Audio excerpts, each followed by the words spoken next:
Howdy. Welcome back to my channel. A lot of people thought I was going to be Orville Peck for Halloween. I think that's a fair guess. An incorrect guess, though. I'm Webslinger, Patrick O'Hara, Cowboy Spider-Man. I think I did a pretty good job of it, but there's one last detail that makes it even better. And that's this guy.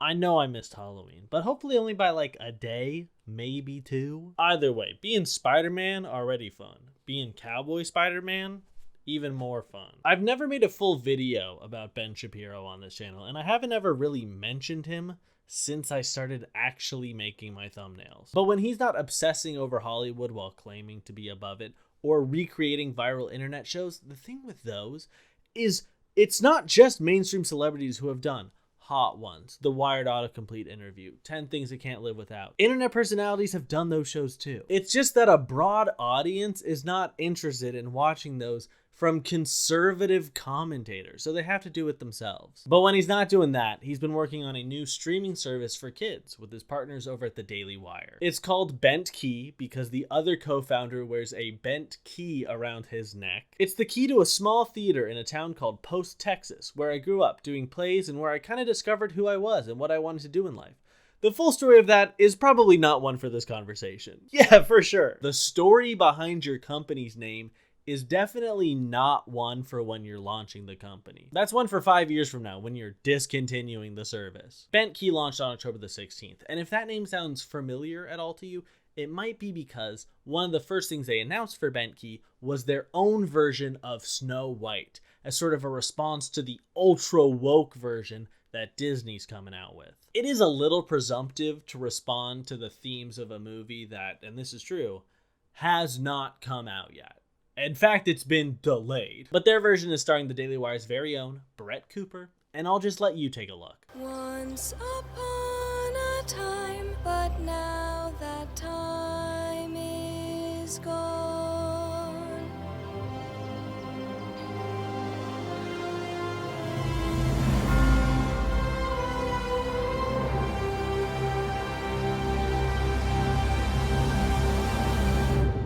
This is the biggest indictment of the Daily Wire as a bunch of theater kids who couldn't make it in Hollywood. They did the conservative grift so long and so hard that they can actually finance their own movies. Is the budget big? God no, look at this. But they are able to make their own films. I pray to whatever God you believe in that Ben Shapiro wrote the script himself. And I pray to Andrew Lloyd Webber that this thing is a full-on musical, because please, holy shit, please can this be a musical? But that's also a movie that has not come out yet, so we're not going to talk about it. The main reason people are talking about Bent Key right now is because of one of their original shows, Chipchilla. It's a show about a family of chinchillas, last name Chilla, centered around the middle blue child, Chip, and that's how they got the title. Other characters featured each represent a different animal. Overarching themes include the focus on family, growing up, and American culture. The show was created and is produced in Queensland. No, I'm just messing with you. The show was made in America. I was just reading off of the Bluey Wikipedia page and making minor adjustments because I'm assuming that's what the creators of the show did when they were conceptualizing it. Between a very similar premise and animation that looks like this, when the original art for the show looked like this, You know what? I'd say it's a hit. they knew the Bluey comparisons were coming and were welcome. Bluey is a terrific show that any parent would be happy to let their children watch, if only it appeared on a platform they could trust with their children. If anything, Bent Key aspires to make shows as beautiful as Bluey. Oh no, don't compare us to the show that's been praised for its humor and its whimsy and its nuanced approach to lesson learning and parenting. Anything but that. The show is only aesthetically deserving of those comparisons because as far as quality and substance goes, Chipchilla is more in line with the nutrition facts on a bag of dried mangoes. You can watch the first 2 episodes on Bent Key for free, but to watch any more of that, you need a Bent Key Adventure Pass. Cool. How do I get one of those? This feels like it should be the screen where it lets me get one, or at least tells me what I need to do to get one, but I guess not. I guess I'll look around, see if I can find an adventure pass. I don't know. This is a pre-recorded bit. This is a bit that's been pre-recorded.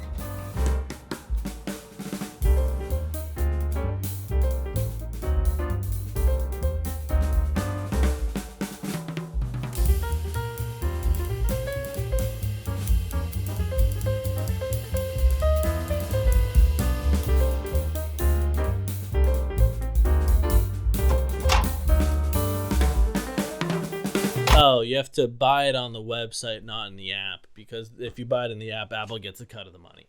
Got it. Oh well, I guess I'll have to watch the other 10 episodes legally, because I wouldn't want to do anything else other than legally watch episodes 3 through 12 of Chipchilla in a way that is both safe and legal. The first episode is called To the Moon because they're trying to rope in parents who are also big GameStop apes. I watched all 12 of these in a row. They're like 8 minutes each. It was not that big of a commitment, but holy shit, has absolutely none of this stuck with me. Okay, episode 1. Chip is upset because his older sister Charla gets to use the stove and he doesn't. She gets to use it because she's the oldest. So their dad is like, all right, today we're going to figure out who's going to be the first person to walk on the moon. Just you wait. I'm going to be first at something. You'll see. Do you know what this is? Is it a rocket? No, it's not a syrup bottle. It's a rock. Oh, wait. There is no good transition here, and it is indicative of all of the writing on this show. I want to point out this clock behind them that is a naked chinchilla holding a clock, because that is a weird thing for a family of chinchillas to have. It'd be like instead of having this great pigeon poster, if I had this clock, and nobody wants that. So they're all astronauts going to the moon, and naturally, they have a press conference. I just want to thank these astronauts for their bravery. Because of them, I finally get to experience man's first steps on the moon. That was always my favorite part about playing pretend. These are also the first of so many American flags in the show. Surprise, surprise. The Daily Wire cartoon is incredibly visually patriotic. Perhaps if you can't agree, maybe the youngest goes first. No way. How can the youngest be first if I'm not the youngest? I'm gonna be first. I don't know how I didn't say this the whole time I was filming, but Chip is such a little shit. I know he's a kid. I know he's the one who has these lessons he needs to learn, but holy fuck. This Chipchilla kid is such a little shit. They blast off, they land on the moon. It looks so beautiful and painted. The eagle has landed! You are now on the surface of the moon! And you know we're on the moon because you can see the whole moon through the window in front of you. And Charla decides that she's gonna let Chip step on the moon first. Yes! I'm first!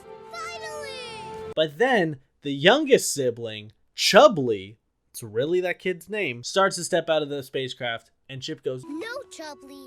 I get to be the first. No, I get to do it. I'm older. It's not fair, is it? So Chubbly steps foot on the moon first. The kids learn, hey, just because you're the oldest doesn't mean that you get to hold your siblings back. And that's the episode. Episode 2 was a hard turn. It's not. It's about real news. The kids are all reporters looking for stories. I need you to find me news stories worth printing. You got it? News stories like what? You see Chubster here? He's writing up a story about aliens. And how will I know if something is newsworthy? By getting out there and observing. We get our second weird clock.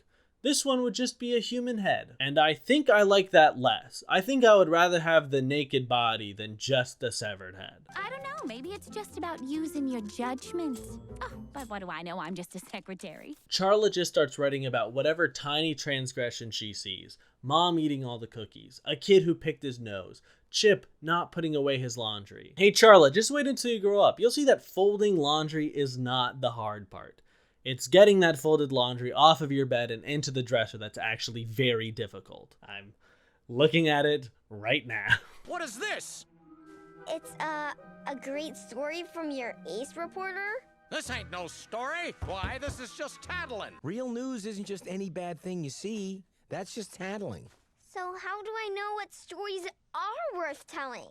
Good judgment will tell you what's important. You just gotta use your judgment, kid. The same judgment that's causing me to reprimand you in this very moment. Good judgment will tell you what's important. Like someone in real danger or something that's really unfair. People need to know that stuff, right? At the end of the day, your judgment is all you got, kid. Now get out there and get me a story. A real important story. I wonder if this is a mantra they repeat to themselves before they hit publish on articles such as Henry Winkler on rejecting lead role in Grease. I was dumb. Or why Christians need to be a lot less welcoming and tolerant. The whole lesson of this episode is to not be a tattletale. Don't speak up too much. Okay, Chip, put away the laundry. Charla, don't be a tattletale. This ain't no story. Why, this is just tattling. That's just tattling. Yeah, I would stop digging too, Bug.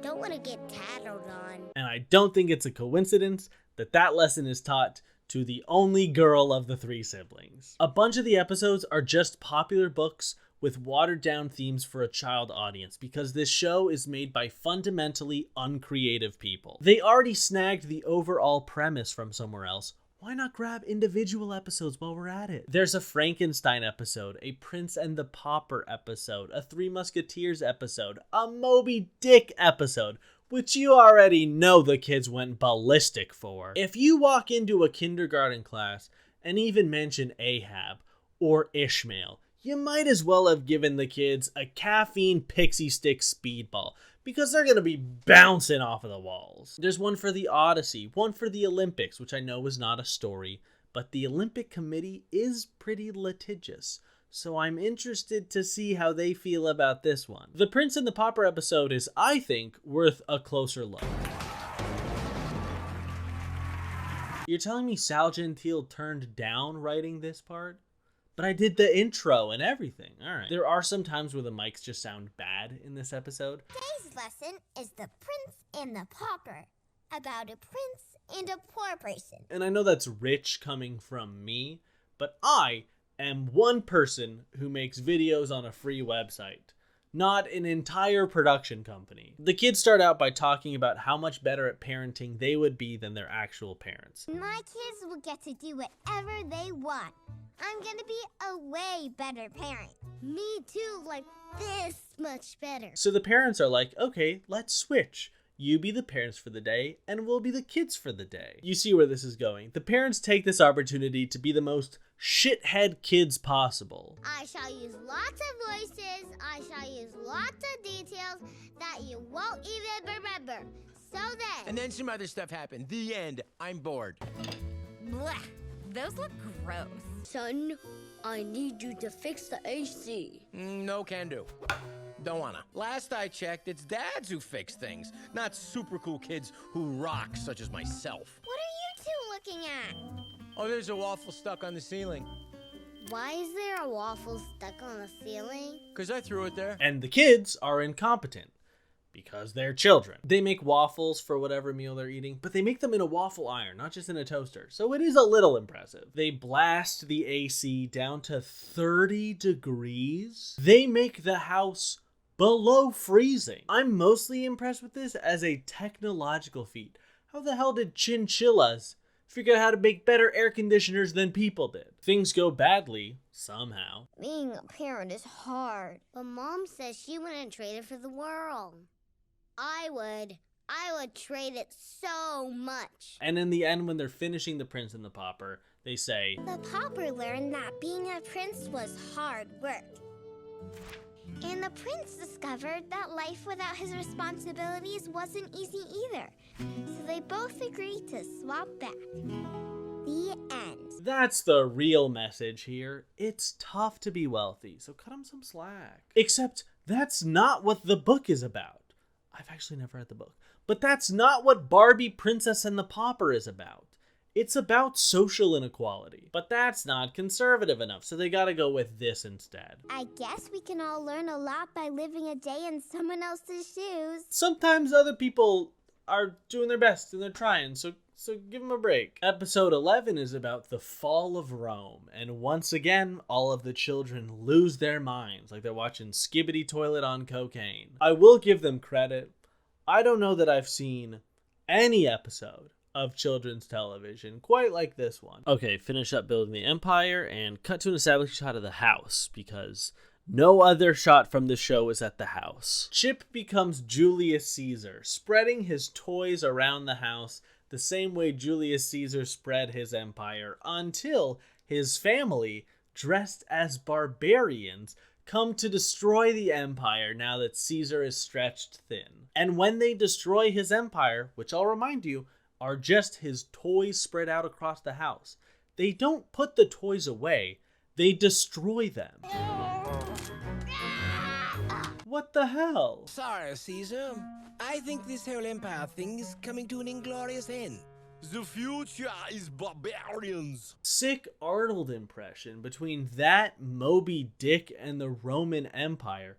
The children have all died from excitement. So one lesson of the episode is if you leave your toys around the house, your family will destroy them, and they will be justified in doing so, which hardly seems like a good way to raise a child. I'll take the milquetoast lessons of, hey, don't be mean to your youngest sibling.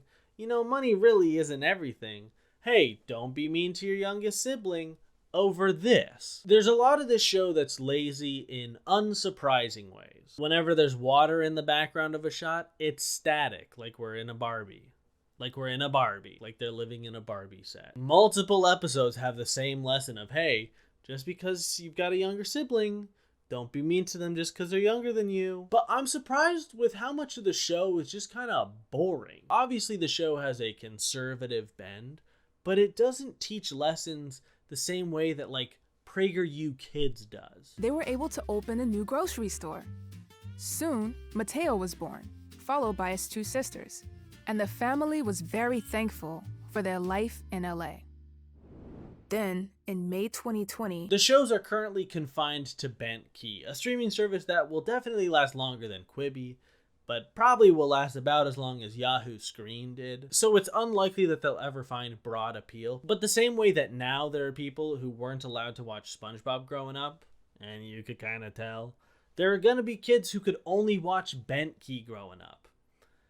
And you'll probably be able to tell. And I feel bad for those kids because Bluey is so much more Bluey is a show that's so much more thoughtful, both in its stories and in the small things. They're a family of blue heelers because that's an Australian dog. Why the fuck is Rob Schneider playing an American chinchilla? They're a family of animals that has a pet. We don't need to get into that. This is Pluto all over again. I remember the stories and the lessons from Bluey because it's just good TV. That episode where the mom's coming to terms with her dad getting older, that hits.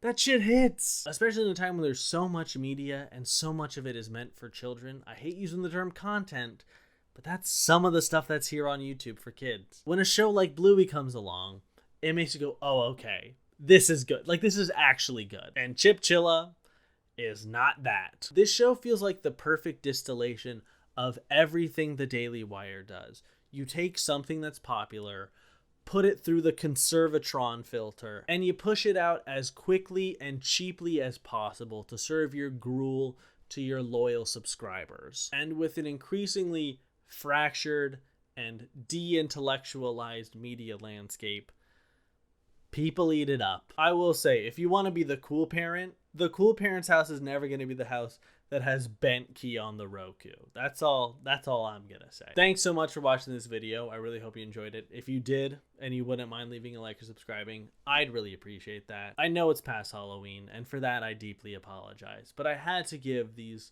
sad chinchillas the love that they deserve. Sometimes when you wear a Halloween costume, there's a part of it that really speaks to you. Like last year when I was Ted Lasso and I had that mustache on, I was like, oh, that's correct. Like that's the way I ought to be. For this year, I hate to say it's the hat, but again, thank you very much for watching this video. It does mean a lot to me.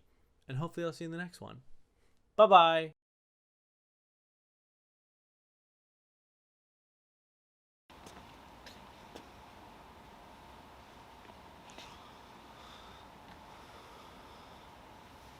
A Blinken moment.